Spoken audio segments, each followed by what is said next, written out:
క్రైస్తవునికి శ్రమ లేకుండా దేవుని యొక్క ప్రత్యక్షతను చూడలేడు, దేవుని రాజ్యమునకు సిద్ధపడలేడు, దేవునికి ఇష్టడుగా బ్రతకలేడు. అందుకే ఖచ్చితంగా విశ్వాసికి శ్రమ ఉండదు అని చెప్పేవాడు అబద్ధికుడు.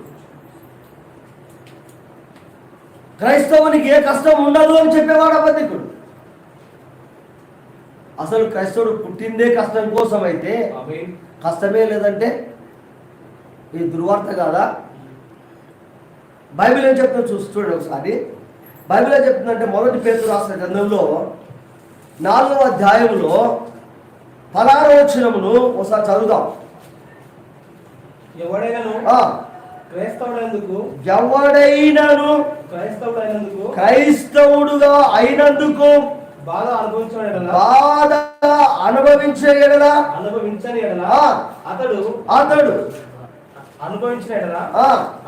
అతడు సిగ్గుపడక ఆ పేరును బట్టి దేవుని మహిమపరచను లేక మహిమపరచవలను.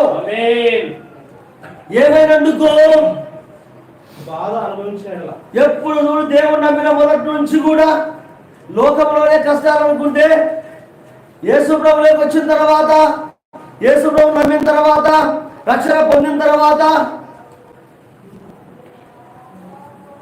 అప్పుడు వారానికి ఒకసారైనా మంచి తిండి తినేవాళ్ళు. యేసు ప్రభువులోకి వచ్చిన తర్వాత వారానికి ఒకసారి కనీసము చారు మెతుకులు కూడా సరిగ్గా దొరకడం లేదంట. పిల్లలు ఏమిస్తున్నారు, వారానికి ఒకసారి మాంసం తెచ్చి పెడదామంటే కూడా లేవంట డబ్బులు. ఏమిటి? అప్పుడు ఇంకొకరు వస్తారు, ఇదక్క నాకు ఇంతకు ముందే బాగుండింది కదా, మీకు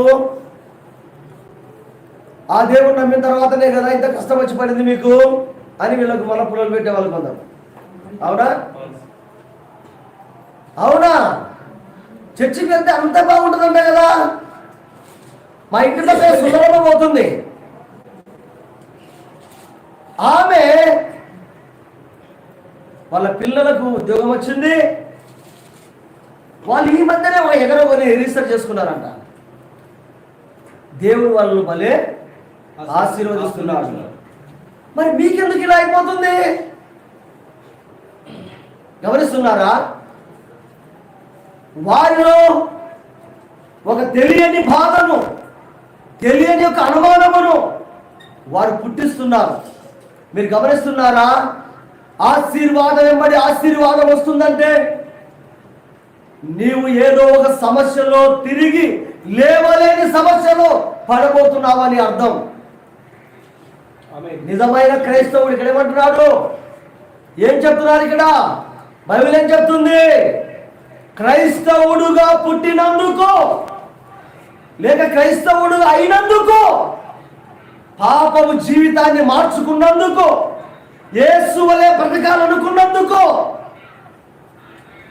లోకములో దౌర్భాగ్య జీవితాన్ని విడిచిపెట్టి ప్రభువును హత్తుకున్నందుకు, నువ్వు క్రీస్తును కలిగి ఉన్నందుకు నీకేం కలుగుతుందంట?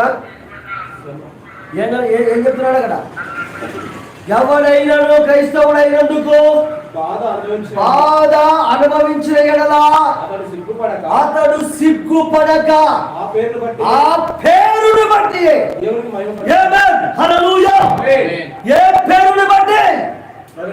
ప్రభు అయిన యేసు క్రీస్తు నామం కొరకు నేను ఆకలి కొంటున్నా, నేను సమస్యల్లో ఉన్నా, నేను అవమానపరచబడుతున్నా,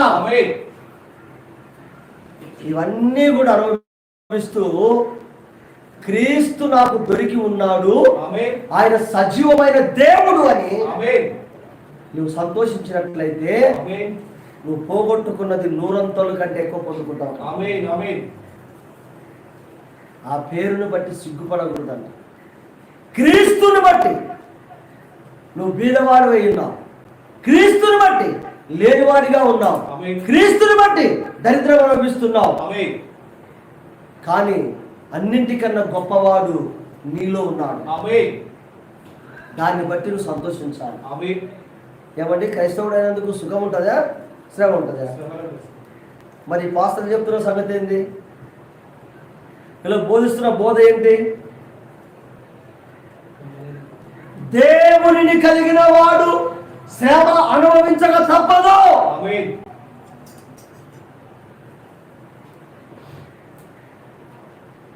దీవించాడు, దీవించాడు, దీవించాడు. ఏదైనా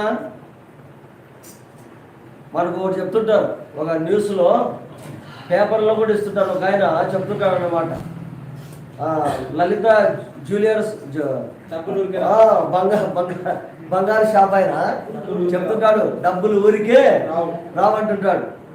గమనిస్తారా? నశించిపోయేటువంటి ఈ లోకంలోని చెత్త వంటి డబ్బే ఊరికే రాదంటే, అంత మహిమగల దేవుడు నీకు ఊరికే ఎలా దొరుకుతాడండి? అంత మహిమగల దేశము నీకు ఎలా దొరుకుతుందండి? ఆ పరలోక రాజ్యం ఎవరిస్తారు నీకు ఊరికే? సుఖం ఈడ సుఖపెట్టి నేను అక్కడ సుఖపెట్టాలా? పూలపాన్ వేస్తాను నేను. దేవునికి స్తోత్రం. ఏమొస్తుంది క్రైస్తవునికి? దేవుని నమ్మినందుకు ఏమొస్తుంది? డబ్బులపై డబ్బులా? లేదు సార్, శ్రమల మీద శ్రమలు. శ్రమల మీద శ్రమలు.